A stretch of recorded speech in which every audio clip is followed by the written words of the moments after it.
Đây là cầu treo nha các bạn nha. Cầu treo này lâu lắm rồi, đi hơi rung nha.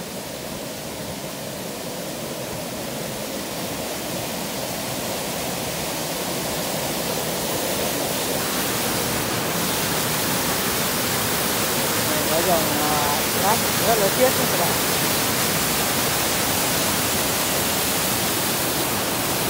Đây có rất là nhiều trò nhé các bạn, trò để mà cho khách qua đây chơi để họ ngồi nghỉ các bạn nhé. Đây có mấy cái trò, và đằng kia là thác nước. Mình lại gần bên thác nước cho mọi người xem nhé.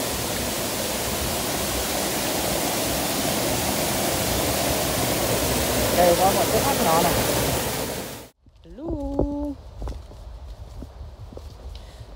Chào tất cả mọi người trở lại với channel của Lương Vlog nha.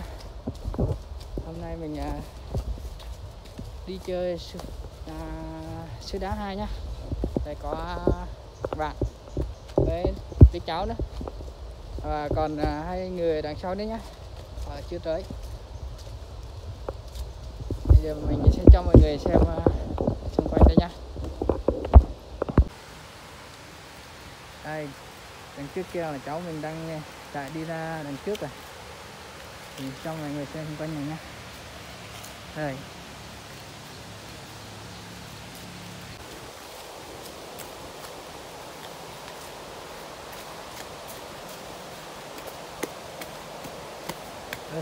trong này giống như là một trên đường nhỉ.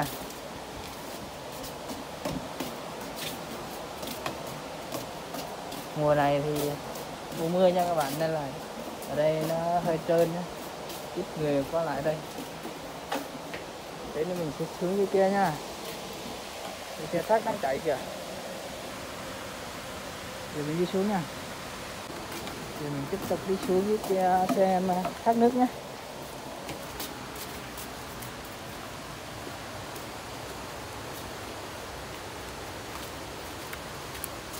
Mình không biết đường xuống dưới có đi được không nữa.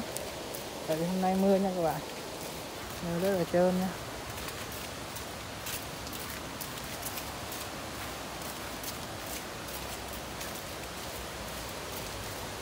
Đi từ từ thôi nha, đường hơi bị trơn đấy.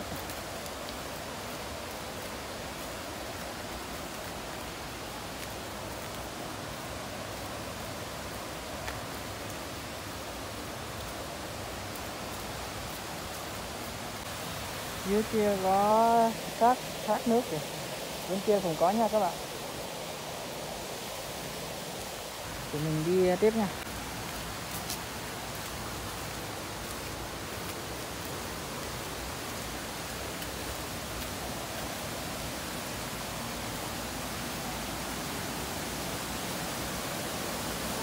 Đây là cầu treo nha các bạn nha. Cầu treo này lâu lắm rồi, đi hơi rung nha.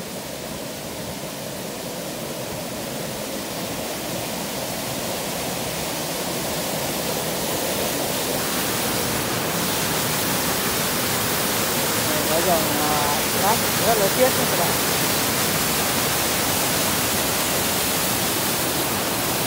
Đây có rất là nhiều trò nhé các bạn, trò để mà cho khách qua đây chơi để họ ngồi nghỉ các bạn nhé. Đây có mấy cái trò, và đằng kia là thác nước. Mình lại gần bên thác nước cho mọi người xem nhé.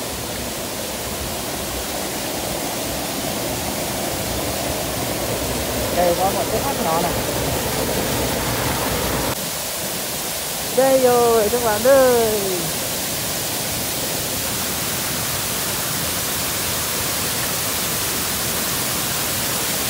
Như là đá chỗ này bị trôi đi hết rồi. Từ trước chỗ này có cục đá nó cao lắm các bạn nhé. Cái này từ trước là rất là đẹp, và cũng lâu lắm rồi, từ năm 2016 mình qua đây. Tới bây giờ cũng Quảng Ninh 8 năm rồi. Cái này đá vô này trôi đi hết rồi.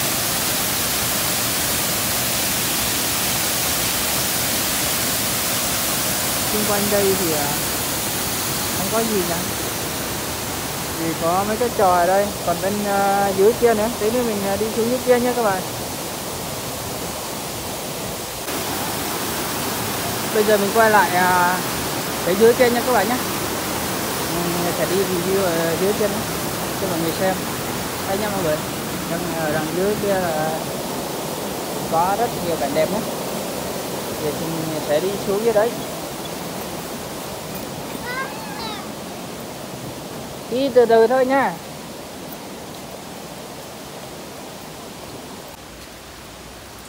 Giờ đi xuống thôi.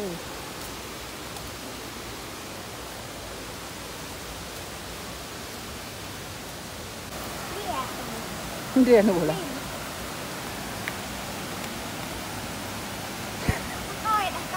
Chứ vậy à?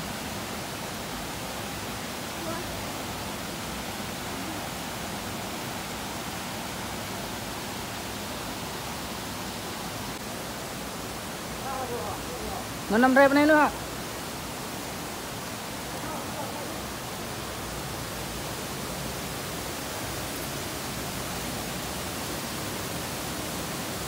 Ở dưới này nhìn lên ở treo này các bạn.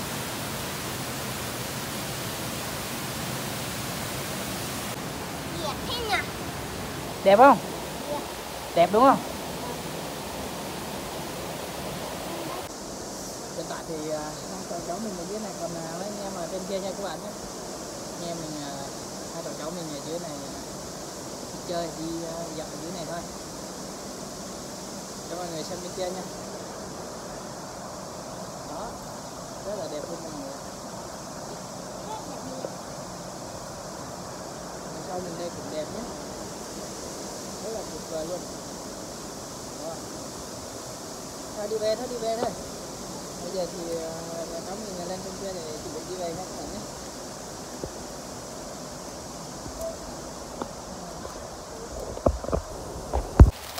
Giờ thì đi về thôi.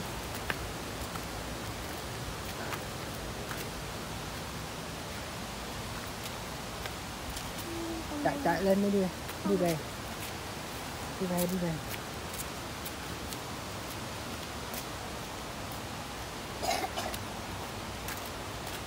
Thôi thì giờ mình hai cậu cháu mình lên gần tới trên kia rồi nha. Giờ thì mình xin tạm dừng video ở đây nhé.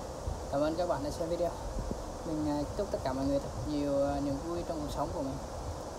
Hãy nhớ chia sẻ và like kênh của mình nhé để ủng hộ mình. Cảm ơn các bạn rất là nhiều. Bye bye.